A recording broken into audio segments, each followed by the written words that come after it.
Audiencia de M24, tengan ustedes muy buenos días.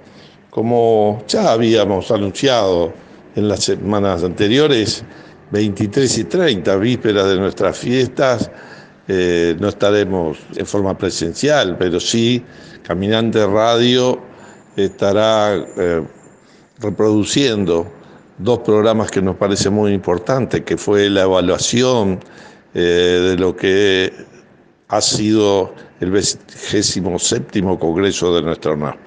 Nos reencontraremos en enero nuevamente, deseándole que tenga unas felices fiestas junto a sus seres queridos, junto a los compañeros, un saludo especial a cada una de las asociaciones de los jubilados y pensionistas de nuestro país. Un fuerte abrazo y feliz 2024. La seguridad social es un derecho fundamental. Por eso en M24 tiene su lugar. Aquí comienza Caminante, para conocer todas las actividades de la Asociación de Jubilados y Pensionistas. Conduce Ariel Ferrari. Caminante en M24, la radio que nos mueve.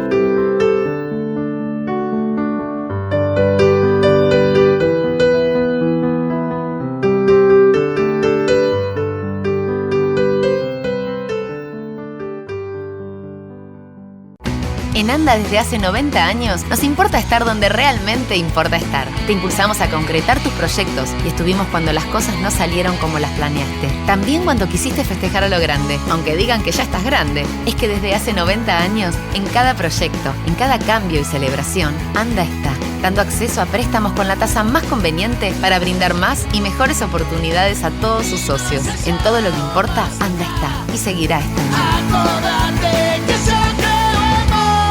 Sujeto a aprobación crediticia. TEA 34% masiva. Más info en anda.com.uy.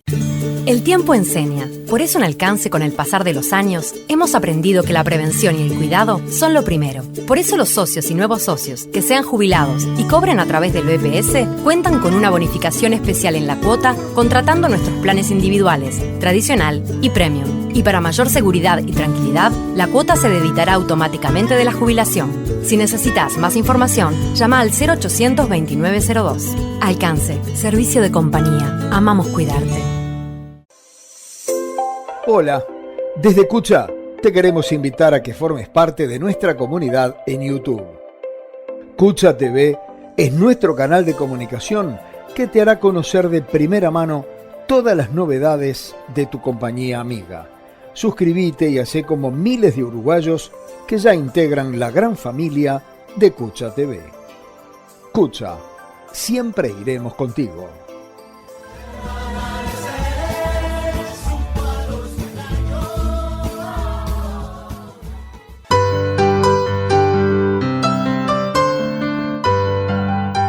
Caminante, en la radio que nos mueve.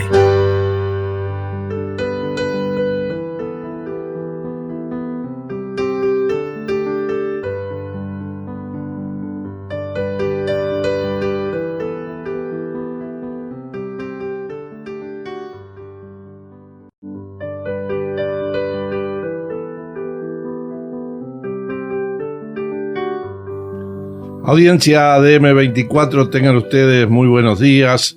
Un sábado más compartiendo con ustedes, hablando de la seguridad social y el BPS. Bueno, con la alegría de haber cerrado hace una semana el 27 Congreso de nuestro NASPU y dedicando prácticamente todo nuestro espacio a lo que fue esa actividad tan importante, tan de prestigio para la Organización Nacional de Jubilados, tan representativa, y en esta mañana nos acompaña, se suma este sábado, y es un gusto darle los buenos días a nuestra compañera de la representación de jubilados y pensionistas, Claudia Soba. Buen día, Claudia. Hola, buenos días para todos, un gusto de estar acá. Y bueno, y como sábado a sábado, Fabricio, Ángelis. Buenos días, Ariel, compañeros, y bueno, un gusto estar nuevamente un sábado más con todos. Bueno, y Gabriel. ¿Cómo andás, Ariel? Buen sábado para todos, un gusto estar de vuelta acompañándolos desde el estudio, otra vez de M24. Sí, y hace unas horas o un par de días, cuando estábamos pensando, bueno, el sábado, ¿qué hacemos? Está claro, hay declaraciones, resoluciones que se transformaron en elementos, instrumentos de trabajo después del Congreso y que definen además cuál es la estrategia, el camino y cuáles son las cuestiones programáticas y reivindicativas que tiene UNASPU para un nuevo periodo que empieza, bueno, después de haber transcurrido ese 27 Congreso. Pero también hay noticias, hay a veces hasta sorpresivas, porque cuántas veces decíamos nosotros de las críticas a lo que fue la comisión de expertos, cómo se desarrolló el diálogo y que no estábamos de acuerdo ni por la forma, porque no fue un verdadero diálogo, y además tampoco por el contenido, porque había mucho de improvisación, mucho de no tener en cuenta los análisis, las propuestas, las críticas que también distintos actores sociales, nosotros, representantes de jubilados y pensionistas, lo hizo también la delegación del PICNT, los directores sociales cuando estuvimos como parte del directorio en el Parlamento, tanto en diputados como el Senado, hubieron expertos, gente que trabaja permanentemente como SINVE en la investigación, en el análisis, en las proyecciones de los temas de seguridad social, y escuchábamos que nadie iba a perder, que todos íbamos a ganar, que no era cierto que habían sectores de trabajadores hoy activos que el día que se fueran a jubilar iban a cobrar menos de lo que estaban cobrando hoy, si se hubiesen jubilado con la ley vigente. Y bueno, pero eso que nos decían que no, hace unas semanas estábamos hablando con Gabriel y con Fabricio de que habían hecho alguna modificación que, bueno, eso de que hasta el 30 de noviembre hay tiempo para inscribirse, que te hagan la simulación si tenés en 40 y 49 años, se modificaban algunas condiciones. Pero ahora aparecen otras nuevas. Todas ellas, habiendo solo transcurrido casi 6 meses de que se entró en vigencia la ley, y todas ellas antes de que sea puesta en práctica los artículos que contienen estos cambios. Y uno en particular que, bueno, va en contra del artículo 8, si se quiere, de la Constitución de la República, que dice todos iguales ante la ley, cuando en las actividades bonificadas encontramos sectores de actividad, sean público o privado, que tienen exoneración de aportes patronales, pero ahí la diferencia esa que tienen cómo financian, cómo contribuyen a la seguridad social las empresas, el perjuicio lo van a poder sufrir lamentablemente algunos trabajadores. Y de eso, Fabricio, que estuviste analizando lo que ya es ley, porque es la 29.209, ¿no? 20.209. 20.209, bueno, modifica cosas que tenía la 20.130 sí. En 6 meses. Así que compartimos con la audiencia y con nosotros estos. Sí, bueno, recientemente aprobada, digo, y un poco retomando lo que tú planteabas, algo aquella premisa, ¿no?, de que esta reforma va a ser para nuestros hijos y para nuestros nietos, en un lapso de 6 meses, lamentablemente, y digo lamentablemente porque esta última reciente modificación va en un claro perjuicio a los trabajadores. Concretamente, bueno, lo que se modifica es aquellas actividades bonificadas, recordamos a la audiencia, bonificadas es por, digamos, por el tipo de riesgo que implica para la salud de los trabajadores. Y ahí podemos hablar radiólogos, riesgo o desgaste, ¿no? Como puede ser, por ejemplo, la enseñanza. Sí, porque no es solo físico, puede ser psíquico, como en el caso de la enseñanza. Exactamente. Bueno, ahí la ley bonifica tanto en edad como en servicios, y bueno, les permite acceder a la causal jubilatoria de manera anticipada de lo que es el normal de la población. Justamente por eso, por el desgaste físico y psíquico que las personas tienen. Y bueno, concretamente se modifica para aquellas, en el régimen de ahorro individual, para aquellas actividades que tienen, exoneración de aportes patronales. se les va a respetar, algo que entraba en vigencia a partir del 1 de diciembre, se prorroga, por decirlo de alguna manera, la entrada el respeto de la bonificación en edad y en servicios para aquellas personas que estaban mantienen el régimen jubilatorio anterior, es decir, que configuran causal al 31 de diciembre del 2032. A ese grupo de personas se le va a respetar la bonificación tanto en edad como de servicios hasta el 31 de diciembre del 32. Pero esto no es para todas las actividades, es solamente se terminó regulando en esta ley que se termina de aprobar, solo para aquellas actividades que tienen exoneración de aportes patronales. Enganchándolo un poquito con lo que tú decías de violentar el artículo 8 de que todos somos iguales ante la ley, si la actividad bonificada no tiene exoneración de aportes patronales, ahí entra el régimen general de la ley 20.130 y se le va a bonificar únicamente los servicios. La edad no, la edad se va a calcular la renta sobre la edad real que tiene la persona. Quiere decir, yo durante mi vida de trabajo aporto a la seguridad social, tuve obligación o porque, voluntariamente entre comillas, como la mayoría, hice la opción por el artículo 8 y por lo tanto una parte de mis contribuciones van a mi cuenta individual, aunque antes de llegar a la cuenta individual las AFAP se me quedan con la comisión, ese lucro que tanto cuestionamos, ese negocio que tienen, porque no corren riesgo como corre el Fondo del Trabajador. Y yo voy acumulando durante toda mi vida de trabajo para después, el día que me jubilo, analicemos cuál es la tabla de mortalidad, cuánto se presume que yo voy a vivir, por lo tanto, para que me repartan eso. Yo llegué a una causal jubilatoria con condiciones especiales porque mi actividad era bonificada. Entonces, supongamos que es una maestra que tiene 54 años, pero como tiene una bonificación, termina teniendo 6 años más y por lo tanto tiene una edad ficta de 60 y como además tenía 30 años de maestra y le agregan los 6 años, tiene un servicio ficto de 36. Con eso se puede jubilar. El problema es cómo se reparte la plata. Si tomando los 54 años reales hasta, supongamos, los 80 que va a vivir y se lo repartimos en 26 años, o le tomamos la edad por la cual generó la causal jubilatoria, que es un ficto de 60 y por lo tanto en vez de entre 26, entre 20 años.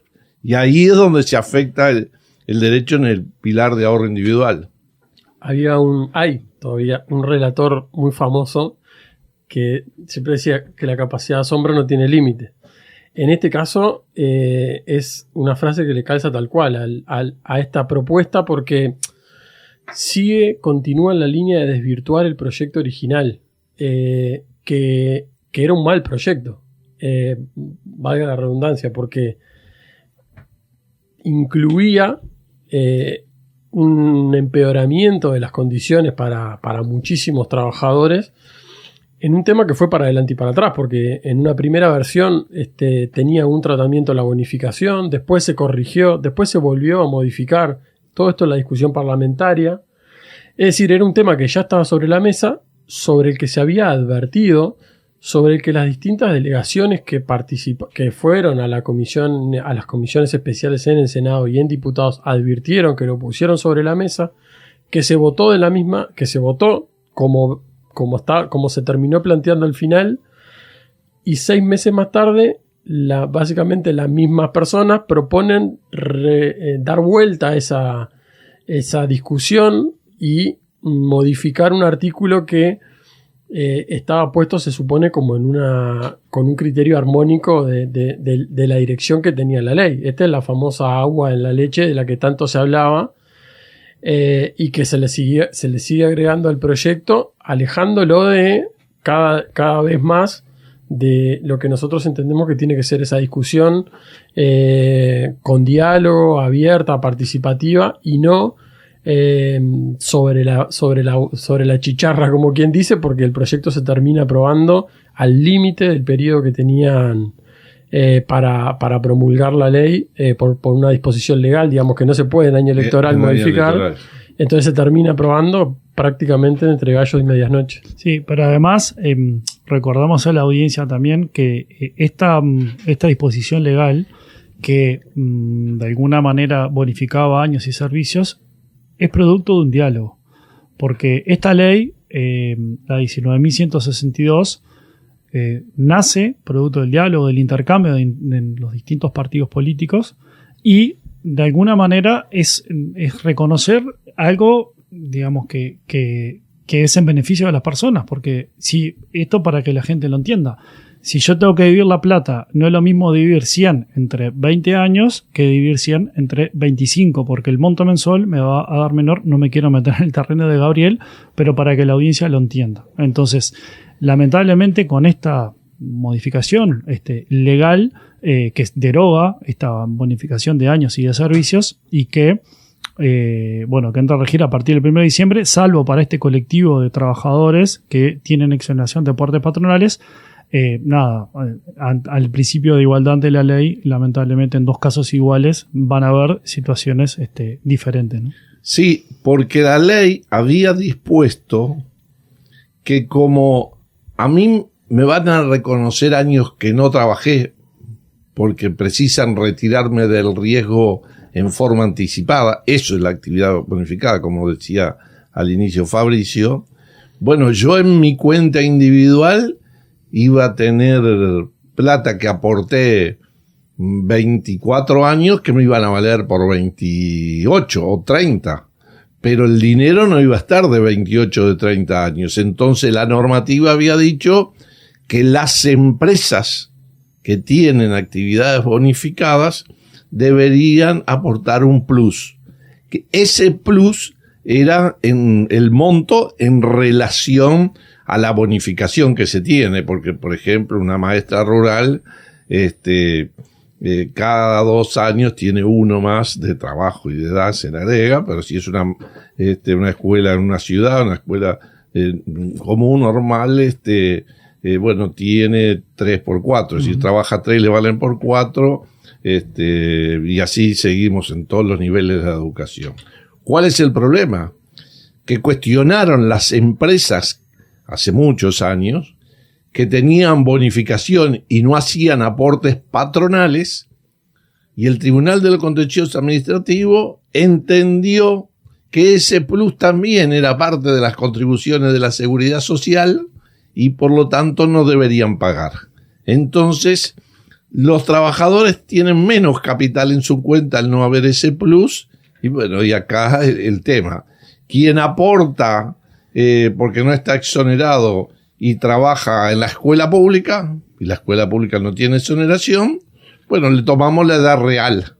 Ahora, el sector empresario que es de la educación privada y está exonerado de aporte patronal, no aporta el plus, el trabajador se ve afectado, a ese sí le vamos a tomar la edad ficta. Entonces, es un cambio además que en el BPS, el miércoles pasado en el directorio,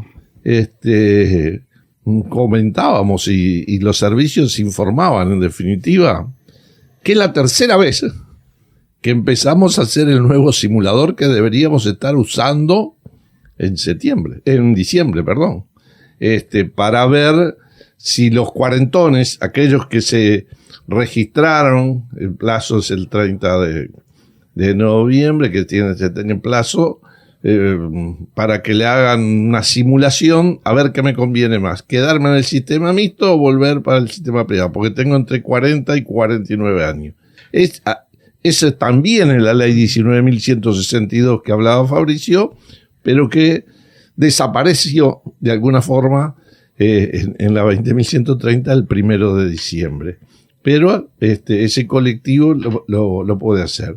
Después hubo una reforma que modificó las condiciones y entonces a los mayores de 45, ahí se empieza a hacer un nuevo simulador, se empieza a construir porque había una variable y ahora resulta que antes de estar aprobado el nuevo simulador, resulta que hay otra variable para el pilar de capitalización, y entonces eso muestra la improvisación, las críticas que no solo hacemos ahora, sino habíamos hecho de alguna forma desde el primer día que funcionaba la comisión de expertos, y reafirma de las cosas que venimos hablando de hace tiempo, que aprobó el 27º Congreso de la UNASPU, que debemos seguir construyendo propuestas para que, pasado el año electoral, instalado un nuevo gobierno, tenga la voluntad de hacer un llamado al diálogo, a la participación, y donde actores sociales, políticos, la academia, las organizaciones internacionales que hacen a la seguridad social, como la OIT y el CEPAL, y como ya ha pasado en décadas anteriores en nuestro país, pueda construir una verdadera reforma integral del modelo de seguridad social. Sin duda, es uno de los grandes puntos que hoy creo que necesita ya el país. En parte, como decíamos siempre, para solucionar muchos de los problemas que se generan con esta reforma de la ley 20.130 que se aprobó, y en parte porque hay muchísimos temas a futuro que no son tratados en la ley y que necesariamente tienen que estar sobre la mesa porque hacen a la visión de futuro y a la visión integral de una reforma de la seguridad social. Ariel hablaba del financiamiento, por ejemplo, hace unos minutos, y es sin duda uno de los aspectos que se tienen que considerar, que no solo no se discutió en la comisión, no se discutió parlamentariamente tampoco, se dejaron de lado, y podríamos hablar de muchos otros temas. Entonces, en la medida en que se va consolidando este modelo que parece no tener demasiado rumbo porque se le van introduciendo modificaciones cada pocos meses, me parece que se empieza a hacer más necesaria la idea de instalar un diálogo que reforme de manera integral la seguridad social. A ver, sin duda que esto le genera dudas, interrogantes a nuestra audiencia, y siempre tenemos instrumentos para que se comunique. No solo yendo a la oficina, que allá en el 5º piso está de puertas abiertas para cualquier ciudadano, sea jubilado, sea activo, sea empresario, sea empleado, sino que también tenemos otras formas, Claudia, de comunicarnos, ¿verdad? Sí, pueden mandarnos mensajes por WhatsApp al 099-215-270. Pueden llamarnos también a la oficina al 2400-0151, interno 2910, y ahí vamos a recibir su consulta, estudiarla y darles respuesta. Bueno, Fabricio, ¿algo más para agregar sobre esto? Sí, mucho. Siempre nunca alcanza el tiempo. Suscribir lo que planteaba Gabriela, lo último, y algo que me parece fundamental, por lo menos por la formación que uno tiene, es que hay un principio básico del derecho, que es la seguridad y la certeza jurídica. Y lo que nosotros estamos viendo con todo esto es lo que se está creando es inseguridad, porque cada 6 meses vamos a estar tocando una reforma que supuestamente era para dentro de 20, 25 o 30 años, crea muchas inseguridades, sobre todo en el colectivo de trabajadores. Y eso damos fe que en la oficina hemos recibido varias consultas como si fuera un partido de fútbol. Bueno, y cambió, no cambió, y sobre todo recuerdo con Gabriel, te debo acordar también, un grupo de trabajadores de una empresa pública que también cada una semana llamando a preguntar a ver si se había aprobado o no se había aprobado, porque siempre se estaba modificando. Y lamentablemente estas cosas lo que crean son inseguridades en un momento de la vida que uno debería tener más certeza que otra cosa. Pero bueno, este tema no estaba presente en el Congreso de la UNASPU, pero sí estaba presente la necesidad de reforma, de la estrategia para llegar en ese proceso. Y en medio de todo eso, sin duda, nos habíamos comprometido, lo había definido el Consejo Directivo Nacional de UNASPU, que estando sobre la mesa, estando instalado el debate de una acción de democracia directa como es la reforma constitucional a través del plebiscito, estuvo también analizado, estuvo en la propia Comisión en Seguridad Social, en otras comisiones, pero creo que en un plenario muy participativo se tomó una resolución que además se tomó por consenso, porque fue unánime el apoyo a la declaración. Y bueno, pediríamos a Claudia que nos leyera la posición que asumió NASPU y la fundamentación, porque creo que tienen un muy profundo contenido también, no es solo qué vamos a hacer o cómo vamos a proceder sobre el tema del plebiscito. Muy bien. Está instalado el debate en nuestro país acerca de una eventual reforma de la Constitución de la República, artículo 67, en la relación a temas de la seguridad social. Entre las reivindicaciones que históricamente hemos llevado adelante, hay una que recordamos habitualmente: nada sobre nosotros sin nosotros. Esta definición tan general aplica también para la seguridad social, un área en donde creemos que los avances deben ser fruto del diálogo, de la negociación y del acuerdo.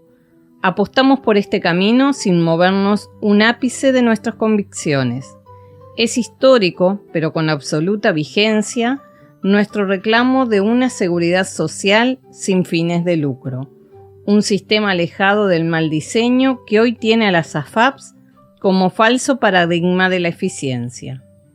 También es histórica nuestra propuesta de avanzar en una mayor redistribución de la riqueza, con políticas diferenciales para los que menos tienen. Producto de sucesivas luchas, se logró un ciclo histórico de crecimiento extraordinario, no solo de las pasividades en general, sino de las mínimas en particular. Seguiremos apostando a un sistema que incluya materia de seguridad social y donde al momento de jubilarse y tener una vejez digna no sea algo a la que solo puedan aspirar una minoría. Por todo esto, apostaremos insistentemente por el diálogo social, con el mecanismo que entendemos es el más eficaz para solidificar nuestras conquistas. Es el camino que hemos venido transitando a lo largo de todos los años de existencia de la ONASPU. Apostaremos siempre por el análisis, la generación de propuestas, el debate y el acuerdo como mecanismos de construcción. Consideramos que existan diversas opiniones sobre la oportunidad y el valor estratégico en la recolección de firmas, pero que existe acuerdo sobre los temas centrales. Como NASPU, promoveremos la más amplia libertad de acción para las asociaciones con referencia al plebiscito y reafirmamos una vez más un principio vital que es la de promover y defender la unidad en la diversidad de opiniones. Al mismo tiempo, nuestra organización continuará abocada a la construcción de propuestas de reformas que permitan seguir avanzando a toda la sociedad en materia de seguridad social. Reiteramos nuestra posición en contra de la Ley 20.130 de reforma de jubilatoria y al sistema de las AFAP. Muy bien. Después de este mensaje con tantos temas importantes y tanto para desgranar, nos vamos a una pausa y volvemos en un momento por M24.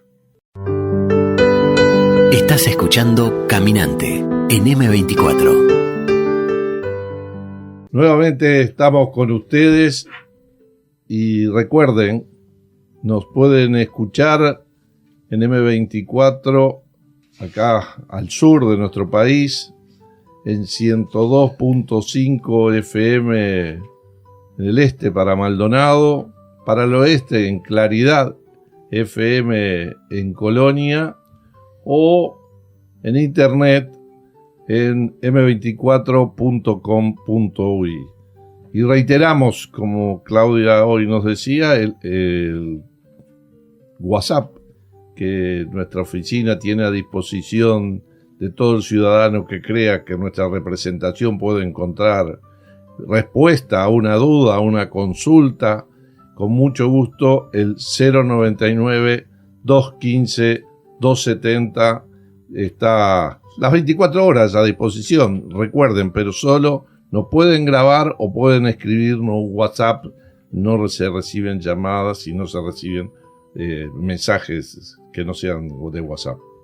Muy bien, seguimos compartiendo temas que tienen también que ver con lo que sucedió en el Congreso de ONASPU la semana pasada, el 9 y 10 de noviembre, porque además de esta resolución que compartimos con ustedes antes de la tanda, que refería a la posición de la organización con respecto al plebiscito que está propuesto sobre la seguridad social, como parte del trabajo que lo vinimos comentando la semana pasada del Congreso, de trabajo en comisiones, de intercambio de propuestas y de síntesis, bueno, también el Congreso de ONASPU finaliza, como siempre, con una declaración final en donde de alguna forma toda esa discusión en torno a distintos temas que hacen a la seguridad social, pero bueno, que son en general también de interés para todos los jubilados y pensionistas, esa posición se reafirma y en definitiva esa declaración recoge el posicionamiento de ONASPU con respecto a un montón de temas, que es el posicionamiento de ONASPU y es el posicionamiento a su vez luego de las asociaciones que seguirán trabajando a partir de esta declaración, que seguirán buscando propuestas y alternativas para, digamos, materializar muchos de los aspectos que están dichos, que están planteados en esa resolución, y que, como mencionábamos, Fabri, tiene muchísimos temas y abarca una gran cantidad de puntos que han sido preocupaciones históricas de la organización o que son nuevas a raíz, fruto del planteo de las distintas asociaciones. Sí, yo creo que sintetiza mucho de las reivindicaciones y de los planteos que ONASPU ha venido planteando en estos últimos años, como bien decía Gabriel. Creo que también recoge todos los insumos que se fueron planteando en los distintos regionales de forma previa a la celebración del Congreso, y creo que de alguna manera sintetiza o resume. Es un documento, como decíamos, que toca diferentes temas, pero que resume lo que es la posición y el sentir de la ONASPU. Documento que además le comentamos a la audiencia que fue aprobado por unanimidad, y que, bueno, van a ser los insumos en diferentes temas, como pueden ser vivienda, salud, economía, Plan Ibirapitá, diferentes otros programas que tiene adelante el BPS. Y que de alguna manera, bueno, va a ser la posición y la postura que va a tomar ONASPU, también un poco con lo que decía Ariel, cuando se instale el nuevo gobierno a partir de 2025, y bueno, la ONASPU ya va a tener no solo la postura, sino va a tener propuestas. Y bueno, creo que un poco de eso es lo que habla el documento, ¿no? Bueno, te propongo, Claudia, que nos comiences a leer parte de la declaración. Está claro que no se acaba en este programa, seguiremos en los próximos programas porque, como decíamos, este es un material de trabajo que tiene mucha sustancia, que tiene mucho rigor técnico, que además tiene la virtud de haber recogido las distintas visiones, las distintas posiciones, porque también, al igual que la declaración sobre el plebiscito, dejando a cada asociación en libertad de acción, en la declaración final del Congreso se aprobó por unanimidad de las 89 asociaciones presentes, y eso tiene un valor sustantivo para nosotros. Así que adelante con la declaración del 27 Congreso. La misma expresa, como en todos y cada uno de los congresos celebrados desde su fundación, una síntesis unitaria en la diversidad de opiniones, teniendo siempre como objetivo la defensa de los intereses de todos los jubilados y pensionistas de BPS. En este sentido, reafirmamos nuestro derecho, como integrantes de la sociedad en que vivimos, a la seguridad económica, al acceso a la salud y a los cuidados, a la recreación y el esparcimiento. En definitiva, nuestro derecho a una vida digna conforme lo indica la Convención Internacional sobre la Protección de los Derechos de las Personas Mayores. Bueno, este primer párrafo me parece que sintetiza lo básico, ¿no? Que es el reconocimiento de derechos fundamentales. No estamos hablando de nada específico, sino que estamos hablando de aspectos que son ineludibles y que no pueden, que tienen que ser un piso, digamos, para cualquier jubilado, ¿no? Tener acceso a la seguridad económica, es decir, a tener ingresos suficientes para desarrollar una vida digna, en tanto son necesarios para ese desarrollo, a poder acceder a la salud, a los cuidados. Son aspectos que me parece que son fundamentales, pero que vale la pena siempre recordar. Ustedes recordarán que hace poco, cuando se celebró el Día Internacional de las Personas, de los Adultos Mayores, el eslogan elegido por las Naciones Unidas justamente era cumplir con la Declaratoria Universal de los Derechos Humanos. Bueno, me parece que esta parte va un poco en ese sentido de reafirmar que hay aspectos básicos que tienen que ser una plataforma para seguir mejorando. Sí, y de inmediato comienza a analizar, bueno, qué pasa con la seguridad económica, con una de las condiciones básicas para el cumplimiento de esos derechos humanos. Nuestra seguridad económica continúa amenazada. Durante el periodo 2004-2018 se produjo un inédito e interrumpido periodo de crecimiento de las pasividades por encima del costo de vida. Este proceso revalorizó nuestras jubilaciones y pensiones y tuvo incidencia directa en la mejora de la calidad de vida de miles y miles de jubilados. Los aumentos generales fueron acompañados de una política específica para las jubilaciones y pensiones mínimas, lo que les permitió triplicar su valor. Sin embargo, este proceso comenzó a revertirse en los últimos tiempos. En 2020, 2021 y 2022, los aumentos de pasividades no alcanzaron a cubrir la suba en los precios de bienes y servicios, y en el 2023 fue mínimo, apenas un 1,53%. Sí, bueno, creo que eso de alguna manera reafirma sobre todo el reclamo que ha venido planteando NASPU durante todos estos últimos años de potenciar o de alguna manera continuar con el camino del aumento diferencial, sobre todo las pasividades más bajas, cumpliendo para ello también un principio de la seguridad social, que es el de la redistribución de la riqueza. No solamente mejorar las condiciones, sino también que sirva para ello.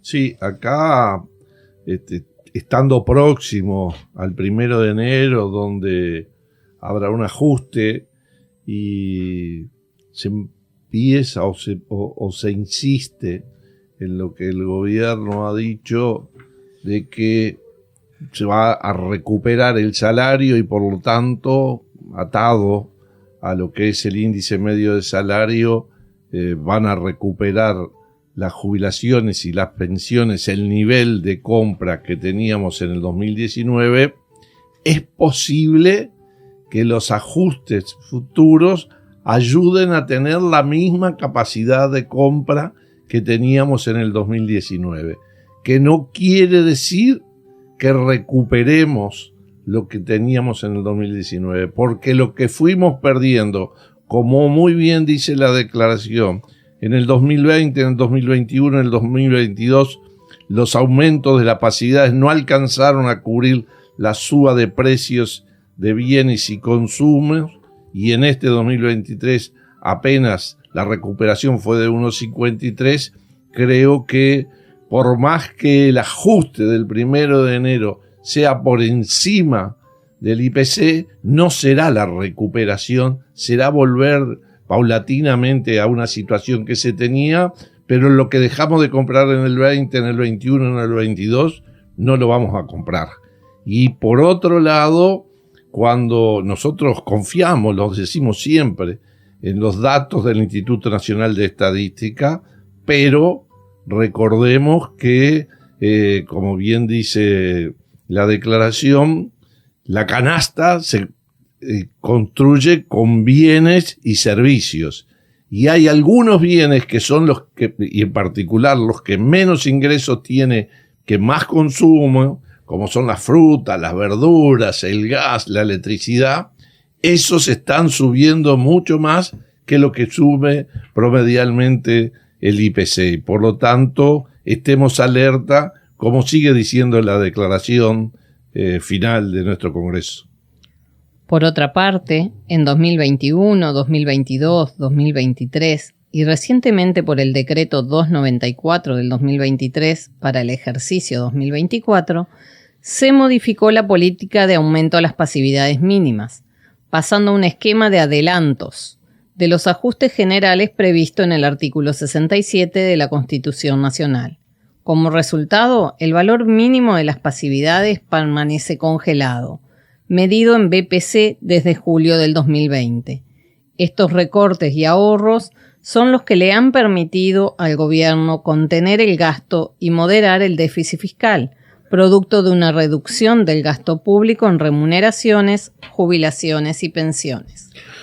Creo que esta parte se entiende muy fácilmente en función de lo que hemos venido planteando en los últimos años, lamentablemente, y que los jubilados y pensionistas han entendido de manera directa, de que adelantos no son lo mismo que aumentos, ¿sí? O por lo menos el concepto de adelanto que se comenzó a aplicar en 2021, en el cual el monto que se adelantaba a las personas era únicamente por el periodo julio, mejor dicho, diciembre, y a partir de enero, cuando llegaba el momento de hacer el ajuste constitucional, vamos a decir, ese adelanto dejaba de tenerse en cuenta y por lo tanto uno terminaba ajustando con respecto a lo que la persona venía ganando en junio. Estos aumentos diferenciales, lo hemos dicho en más de una oportunidad, son indudablemente la diferencia que ha permitido que para muchísima gente mejorar su condición de vida, desde lo que serían los 8.000 pesos aproximadamente que fijaba la ley 16.713 para una jubilación o pensión mínima, hasta los 17.200 que son en la actualidad, y que hay que entender sobre todo que son o fueron una herramienta fundamental para reducir la pobreza a las personas mayores, algo que ahora se menciona insistentemente, el bajo porcentaje de pobreza entre los mayores de 60 años, pero bueno, uno tiene que entender siempre que eso no fue una realidad histórica del país, sino que fue una realidad construida, y cuando uno tiene que buscar explicaciones, se tiene que dar cuenta que los aumentos de año a año, a partir de la reinstalación de los consejos de salario, fueron muy importantes, y para los que ganan jubilaciones y pensiones mínimas, los aumentos diferenciales fueron muy importantes. Bueno, creo que frente a ese análisis que hace la declaración, no solo se para en la crítica a los retrocesos, sino que además plantea, en base a esto, un conjunto de reivindicaciones que muy claras y muy bien expresadas están en la declaración. En base a esto, reivindicamos recuperar el poder de compra perdido, equiparando de esta forma lo propuesto para salarios. Un primer paso para ello es considerar como un aumento definitivo, consolidado en cada pasividad, el adelanto del 3% dispuesto, enfocando fundamentalmente en las pasividades mínimas. Además, demandamos retomar la política de ajustes diferenciales en las mismas, planteando un cronograma de aumentos que permita, al fin del actual periodo de gobierno, fijar su valor en 4 BPC. Sí, además, ahí al pasar que tú lo mencionabas, Claudia, en la lectura, hay que tener en cuenta y destacar un aspecto que no es un detalle menor, y es que el decreto que fijó el adelanto para este año, ya también fijó el del año que viene, porque recordamos que al ser año electoral no se puede, está prohibido aumentar el gasto. Esto va a impactar o va a implicar que el julio del año que viene, esta reivindicación que plantea UNASPO en los últimos años de que sea un aumento y no un adelanto, y que explicaba Gabriel, ya se sabe que en julio del 2024 va a ser un adelanto y no un aumento. Por tanto, el nuevo gobierno o el gobierno que se instale, si quiere retomar la política esa de que se tome como un aumento y no como un adelanto, recién va a haber que esperar hasta el 2025. Sí, y si uno mira los decretos de todo ese periodo que va del 2007 al 2019, siempre los decretos de julio respetando las normas, le llamaron adelanto. Porque el artículo 67 dice que el aumento será cuando tenga aumento la administración central. Para no violentar eso, porque en julio no tiene aumento la administración central, el decreto decía adelanto. Pero sí tenía una voluntad política esos gobiernos de que ese adelanto que se daba no se descontaba el 31 de diciembre para fijar el aumento del próximo cada próximo 1 de enero. Pero bueno, sigamos hablando porque el tiempo se nos va. Está claro, el sábado que viene continuaremos con esto, pero también la seguridad sanitaria es un tema que nos ocupa y nos preocupa mucho porque vamos envejeciendo, y ese objetivo que tenía el Sistema Nacional Integrado de Salud cuando se empieza a crear y que era prever la enfermedad y que pudiéramos controlar nuestra salud antes de enfermarnos, bueno, de eso nos preocupa por los costos que tiene, y también UNASPU tiene opinión y la expresó en su declaración final. En cuanto al principio de seguridad sanitaria, es mucho lo que resta por hacer.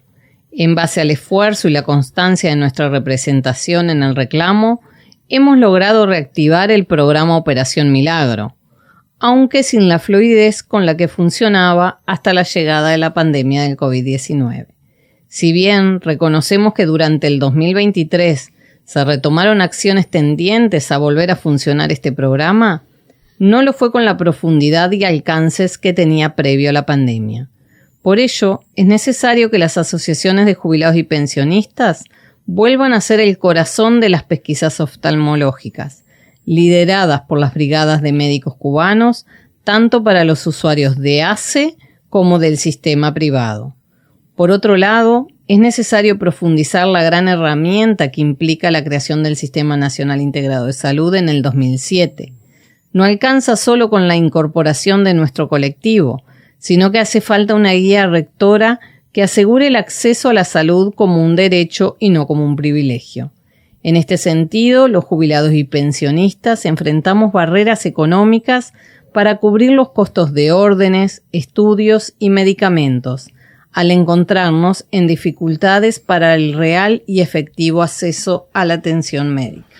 La Comisión de Salud que funcionó en el Congreso de UNASPU fue sin duda una de las más efervescentes en cuanto a la cantidad de propuestas que se hicieron y en cuanto a la cantidad de temas planteados por las asociaciones como inquietudes de los jubilados en Montevideo y sobre todo en el interior, en donde hay una realidad del acceso a la atención médica bien diferente a la que hay en Montevideo, no solo por una cuestión quizás que tiene que ver con más histórica del país, que digamos se había empezado a revertir un poco a partir del sistema integrado de salud, que tiene que ver con las dificultades para el acceso a determinados servicios en el interior, sino que lo que ha ido apareciendo en este último tiempo es la ausencia de esta guía rectora a la que se hace mención en la referencia, que es justamente ese mecanismo que dispone el Ministerio de Salud Pública de rectoría del sistema, de ordenar el sistema, de controlar y de dar seguimiento a que muchas de las cuestiones que están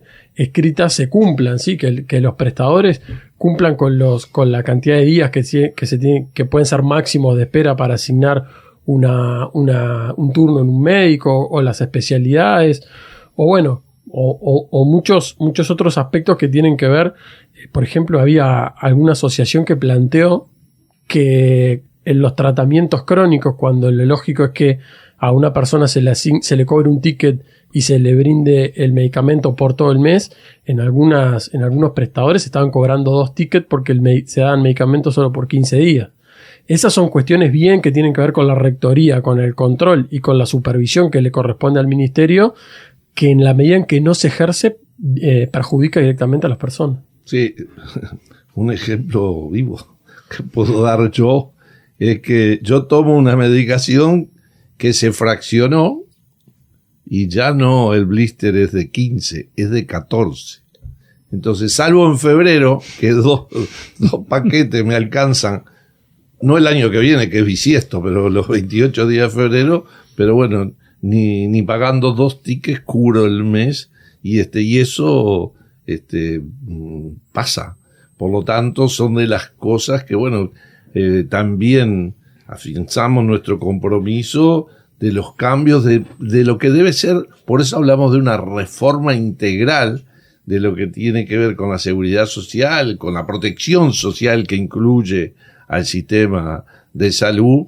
Y y como no pasa sábado a sábado, el tiempo se nos piensa ir, tenemos que ir cerrando. Y para el sábado que viene arrancaremos, porque tiene que ver parte con esto también, la falta de respuesta que se suma al retroceso que ha tenido el Sistema Nacional de Cuidados. Es un tema que está muy bien desarrollado, que cuando nosotros informábamos al Congreso algunos datos oficiales que uno puede sacar de lo que es la Asesoría General de Seguridad Social, cuando informa las prestaciones que brinda, a cuántas personas están de alguna forma siendo cuidadores y reciben esa cuota parte de la prestación. Vemos que progresivamente desde el 21 viene decayendo cuando hay más envejecimiento, cuando hay más gente que necesita de cuidado. Pero de esto y de otras cosas estaremos nuevamente el próximo sábado compartiendo con ustedes. Hoy vamos cerrando por aquí. Creo que la participación de Claudia nos ayudó muchísimo también en el transcurso de este programa. Agradecerle a Alberto Ruiz allá en Controles. Y si ustedes quieren, a las 8 a.m. el próximo sábado nos encontramos nuevamente. Para despedirse, Claudia. Bueno, muchas gracias, y sí, nos encontramos el próximo sábado como siempre. Fuerte abrazo a toda la audiencia. Un fuerte abrazo. Nos vemos en 7 días.